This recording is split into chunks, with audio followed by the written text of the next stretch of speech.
Welcome to the Sales and Marketing Playbook Unleashed, the premier podcast for innovative growth strategies, hosted by two seasoned experts. Meet Evan Polin, the president of Polin Performance Group, a master in sales coaching with over 2 decades of experience. Evan is not just a consultant, he's a force in sales, focusing on mindset, planning, and skill development. He's also the co-author of Selling Professional Services the Sandler Way. Joining him is Craig Andrews, partner and CEO of Beholder Agency, an expert in growth marketing. With 20 years under his belt, Craig blends marketing creativity with strategy to propel businesses forward, making Beholder Agency a leader in effective marketing solutions. Together, Evan and Craig are here to share their wisdom on winning strategies, best practices, and transformative insights that will fuel your growth. Get ready to revolutionize your sales and marketing approach right here on the Sales and Marketing Playbook Unleashed.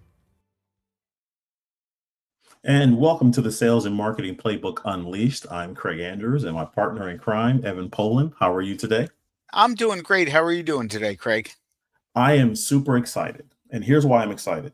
I'm excited because we have a guest on today who's kind of a perfect blend of you and I. You know my saying, if you've been paying attention to the show, my phrase is data, data, data, right? And a lot of times, I know when I've been in your training sessions, you talk about accountability. So the commonality between those two is naturally a CRM. A CRM, right? So we have a guest today who is going to do a great job, because I use HubSpot. I know you use HubSpot, not that we're particularly on HubSpot alone. But if HubSpot would like to sponsor the podcast, we would not be opposed for anybody from HubSpot who may be listening. And I won't put the phone down. I'll answer it all day long, right? So I'm going to bring to the stage Cathy. Cathy, how are you doing today? I'm good, and I'm equally happy about HubSpot as a topic of conversation as you guys are. Absolutely. So for our guests, why don't you give them a little bit of a background in terms of what you do and what you offer? Sure. So my company is the WDG Agency. It stands for We Drive Growth, and we tackle anything and everything under the sales and marketing operations umbrella. So HubSpot as a CRM and the related tools is a big part of what we do, but it starts with CRM implementation and goes all the way through a lot of email marketing campaigns and sales messaging to keep people in front of their target audience on an ongoing basis. Very good. Very good. And so let's talk a little bit about HubSpot, your expertise, and the client impact. Evan, did you have a question in terms of that? Sure. And Cathy, and we're very excited to have you as a guest, just because you sit square right in between sales and marketing and incorporate both. And we've also lately had a lot of guests on the podcast talking about AI. And again, that's really HubSpot can help a lot with automation, messaging, those kinds of things. I know that you've helped a lot of small and mid-sized companies with HubSpot.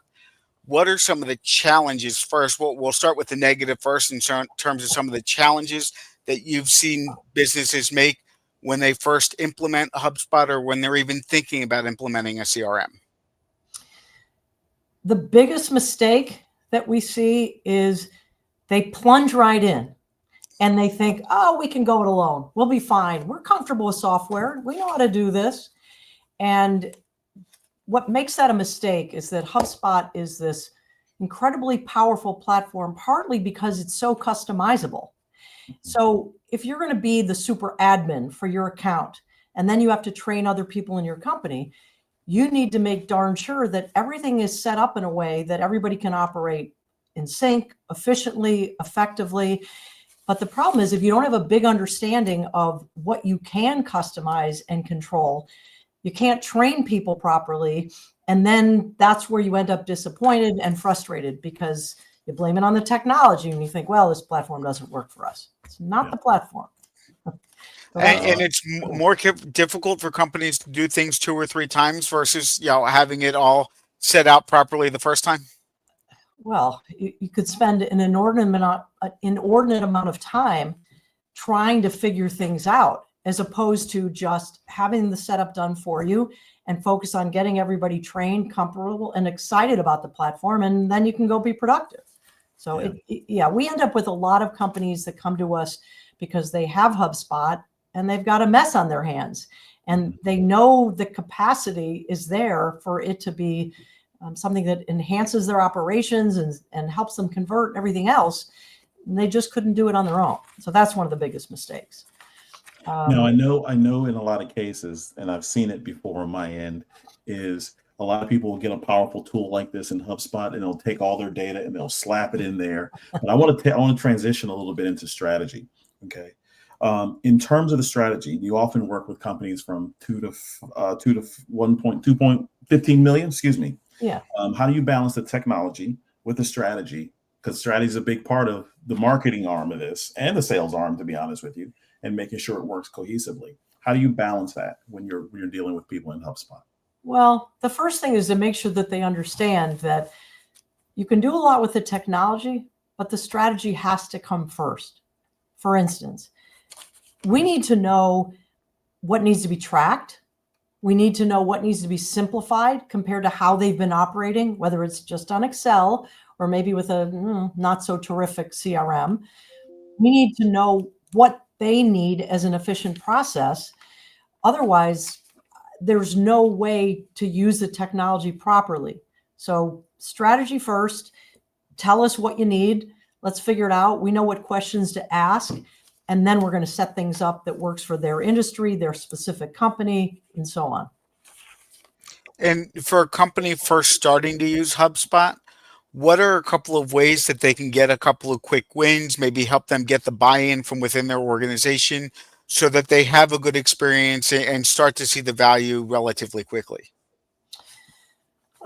For starters, there are a lot of specific little functions and features that nobody would know about and nobody's going to learn by watching a million hours of HubSpot Academy videos.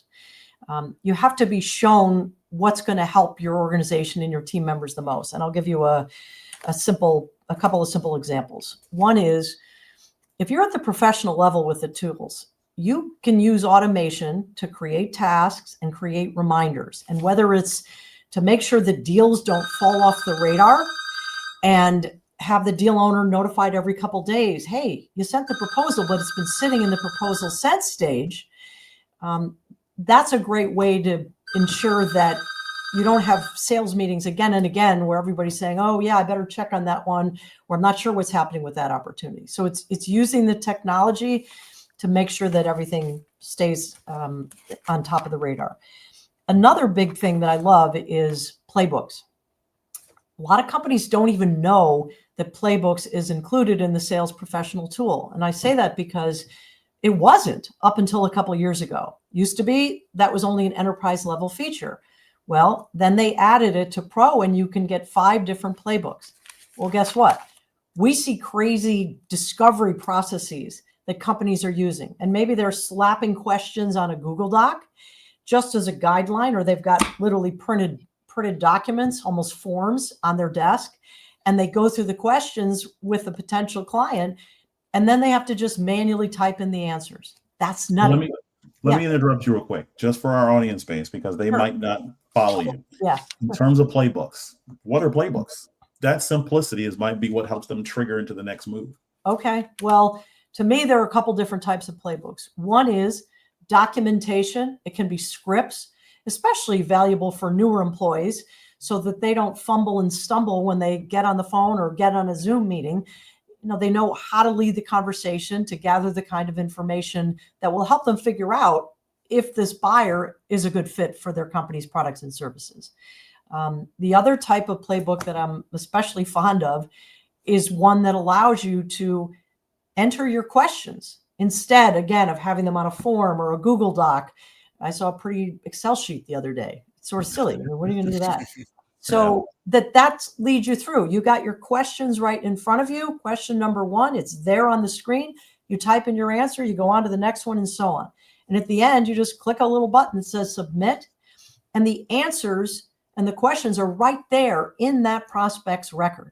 It's great for quick reference. What I also love about it is you're not going to forget to ask a critical question. You're not winging it.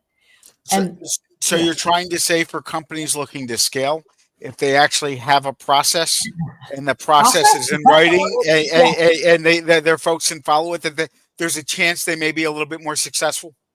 Yeah, imagine that. I think what people forget, if they haven't had processes in place, they don't yet have an appreciation for the time it will save them and how much easier it will make their job of figuring out, well, this one needs to go by the wayside. We can't help them.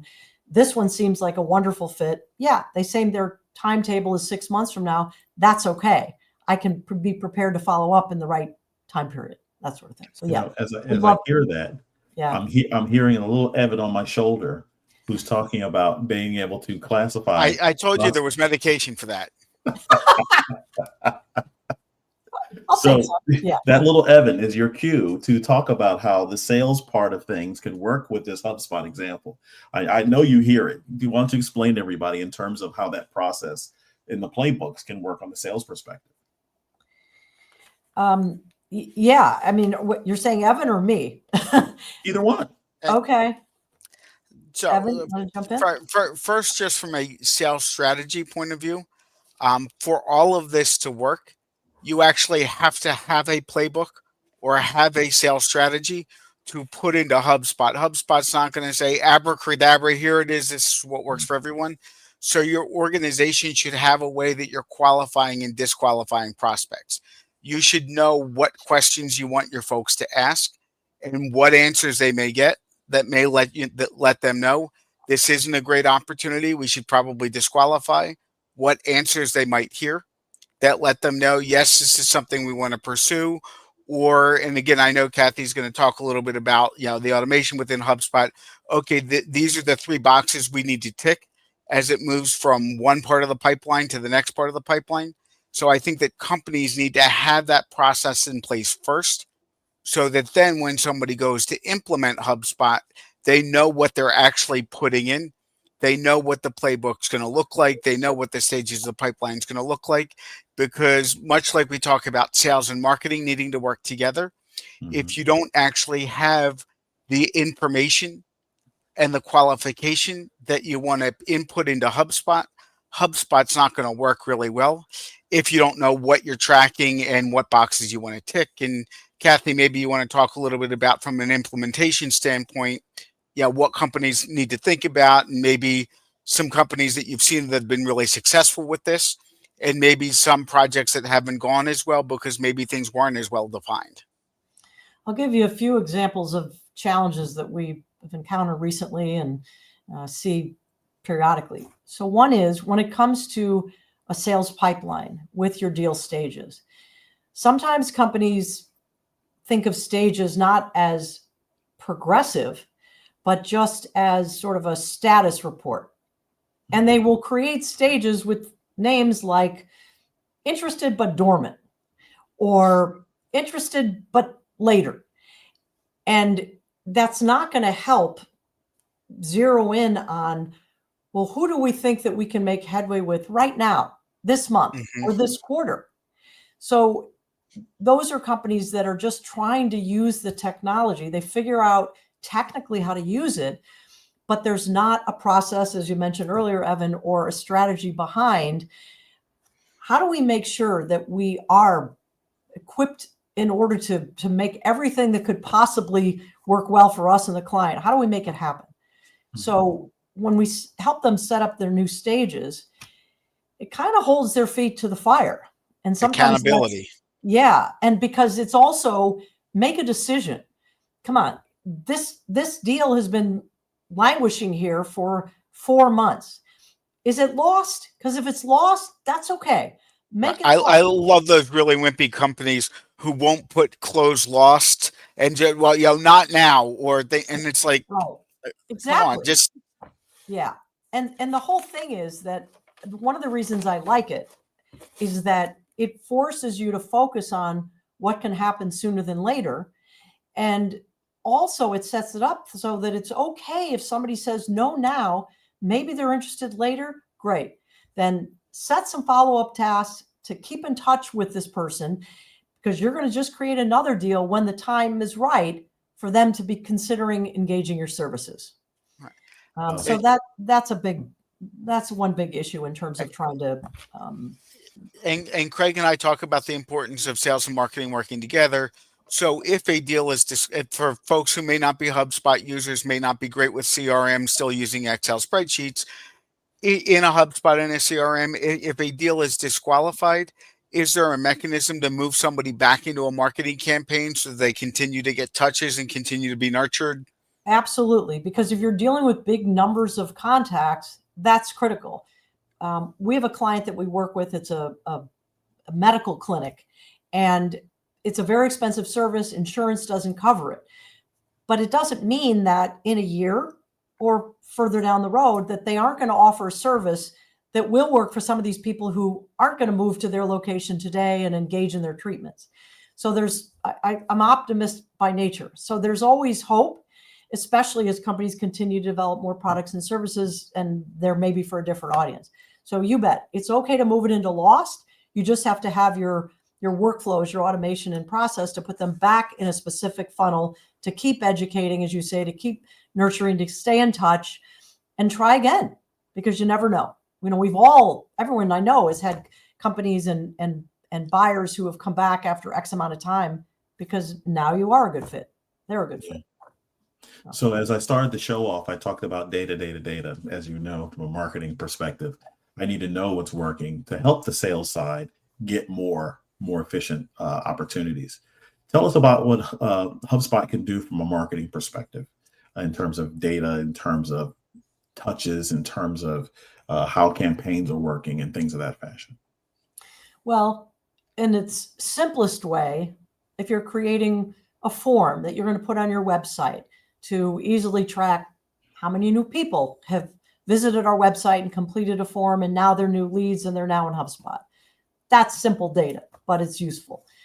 It may impact what you change about the form, or maybe you decide to do multiple forms, or you're doing different forms for certain lead magnets. That's at the simplest form. When you send out your email marketing campaigns, just like with any other email service provider like Constant Contact or MailChimp, you're going to see who opens and who clicks, and you're going to get information like, okay, well, this is what they clicked at. That's all pretty standard analytics that you get today. But to me, where that comes into play is working it into the sales messaging and activity, because it is one big picture. It is one platform, and there's a reason for it. So the marketing and the sales data and activity, it should really be accessible and available and discussed by both sales and marketing people. Simple example, my contacts page, and anybody who's a HubSpot user will know this, my standard go-to view, and this is what we set up 99% of the time for clients, it pulls in information in real time of who opened a sales email. Sales email, right, sent as a one-off out of the CRM, out of Google or Outlook, depending on what your email client is. It could be a template that's a one-off. It could be a template that's part of a sequence. But when I'm wearing my sales hat, I want to know who's paying attention to the emails that we're opening. Are they clients? Are they prospects? And where are they at in our process? By the same token, I also have a column pulled in with recent sales email clicked information. So sometimes I resort the view and I can see not just who opened the email, but who clicked. Did they click to go look at a page on our site? Did they click to go read a blog article that I sent to them because I thought it would be of interest? In addition, I pull in a column for last marketing email opened and another one on the last marketing email clicked. And you can drill down on all of them. So you start to have information that really guides you. There may be salespeople that are thinking, darn it, they're not really responding to the offering that I sent out, the proposal I sent out.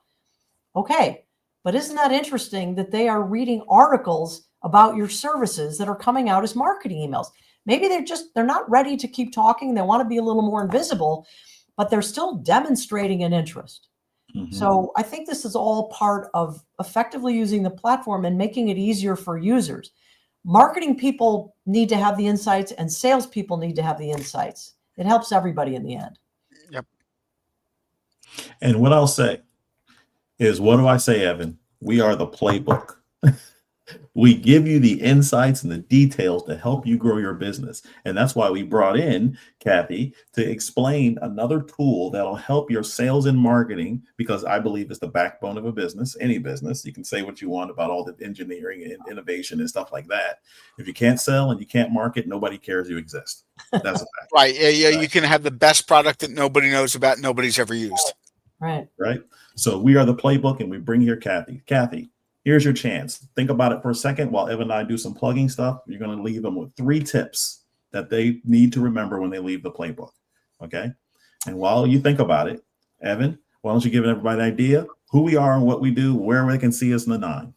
So, well, we are the Sales and Marketing Playbook Unleashed. So some of the places that you can come and find us. If you go onto LinkedIn, you'll see clips of our episodes that you can go and check out. If you want to see our beautiful smiling faces, you can go to YouTube and see episodes.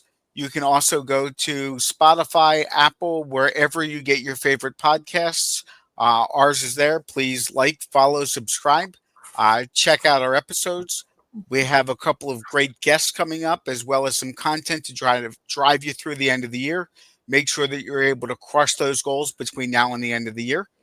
So come check us out. And if you have questions, if you disagree with anything that we say, go on to LinkedIn, comment, share your opinions.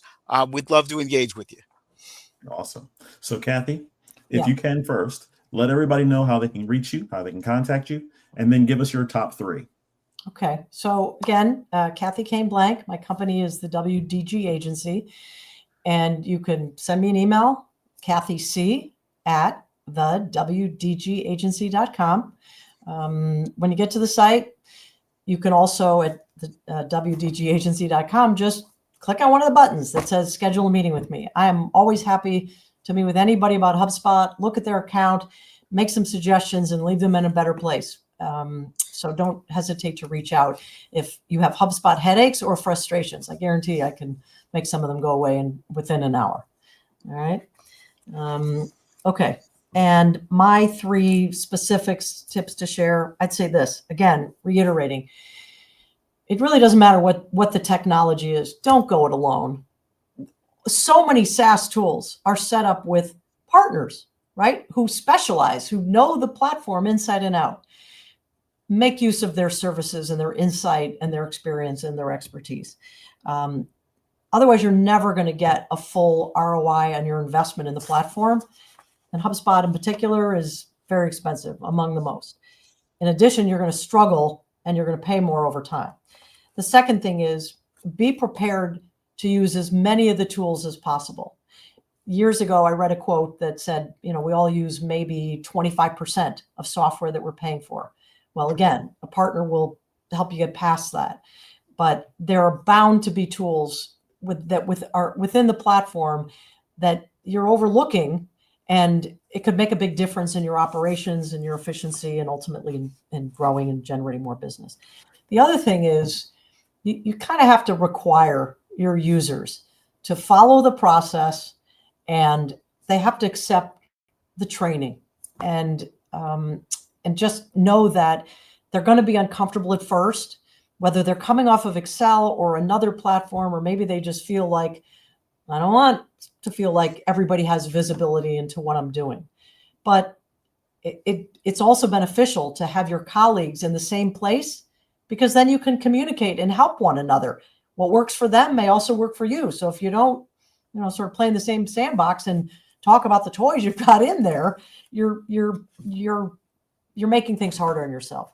So require, I know that sometimes is a harsh word, but everybody has to play ball. Everybody has to follow the rules. And it's not about data entry. It's about being able to use the data in there to help you be more strategic with your sales and your marketing efforts. See, I absolutely love the play ball. That plays right into our theme, Go Birds. And so you heard it here first. We are the playbook. Stay tuned. We have a lot more shows coming up, and we're really excited. Thank you, Cathy, for being here. And as we close out, anything else you want to finish with, Evan? So just remember, there's all of these tools available. These tools are here. They may be uncomfortable at first. They're here to make you more successful, whether it's tracking, whether it's sales, whether it's marketing. Take advantage of those tools that you have. It's going to make you a lot more successful. And with that, great, exclamation point at the end. As we say here in the playbook, keep winning. See you soon. Bye-bye now. Thank you for joining us on this exhilarating journey through the world of sales and marketing. Remember, the playbook is in your hands and the possibilities are limitless. Keep exploring, experimenting, and innovating, and watch as your business reaches unprecedented levels of success. Don't forget to subscribe to the Sales and Marketing Playbook Unleashed on all major podcast platforms, and follow us on YouTube, Facebook, and LinkedIn for even more exclusive content. Until next time, keep hustling and keep winning.